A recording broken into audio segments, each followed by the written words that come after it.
ইসলামকে বিভিন্ন আকীদায় বিভক্ত করার কারণে বিভিন্ন মানুষ বিভিন্ন কথা বলে থাকে। যেমন কেউ বলে আল্লাহ নিরাকার, কেউ বলে আকার আছে, কেউ বলে রাসূল সাল্লাল্লাহু আলাইহি ওয়াসাল্লাম আল্লাহ নূর দিয়ে তৈরি, কেউ বলে মাটির তৈরি। যার কারণে সমাজের বেশিরভাগ মানুষ খুব কনফিউজড। পরিশেষে শয়তানের ধোঁকায় পড়ে আমরা আস্তে আস্তে ইসলাম থেকে দূরে চলে যাচ্ছি। এখন প্রশ্ন হলো, আমরা কার কথা বিশ্বাস করব? আল্লাহর কি আকার আছে? জান্নাতে আল্লাহ তাআলাকে জান্নাতীরা দেখবেন নাকি দেখবেন না? দেখবেন। তো আকার না থাকলে কি দেখা যায়?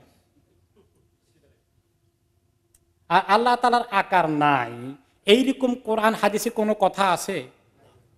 বরঞ্চ কোরআন হাদিসে আছে যে আল্লাহ তাআলাকে মুমিনরা দেখবেন। এবং তিনি আরো বলেছেন যে দেখো আল্লাহকে কিভাবে দেখবে জানো, এই যে পূর্ণিমার রাতে চাঁদকে তোমরা দেখতে কোনো কষ্ট হয়, চাঁদ দেখো না? বলে দেখি, আল্লাহ তাআলাকে এর চেয়ে বেশি পরিষ্কার করে দেখতে পাবে। তো আকার না থাকলে কি দেখবে? এই কথার বিপরীত আমাদের দেশে একটা বদ আকীদা যে প্রচলিত আছে যে আল্লাহ নিরাকার। এটা তরজমা হয়েছে হিন্দু ধর্ম থেকে। কারণ হিন্দু ধর্মে লেখা আছে ঈশ্বর নিরাকার।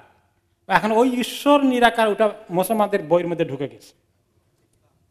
আর এটাই আমাদের দেশে এই যুগ যুগ ধরে লোকেরা শুনে আসছে। এই একটা ব্যাপক ভুল ধারণা।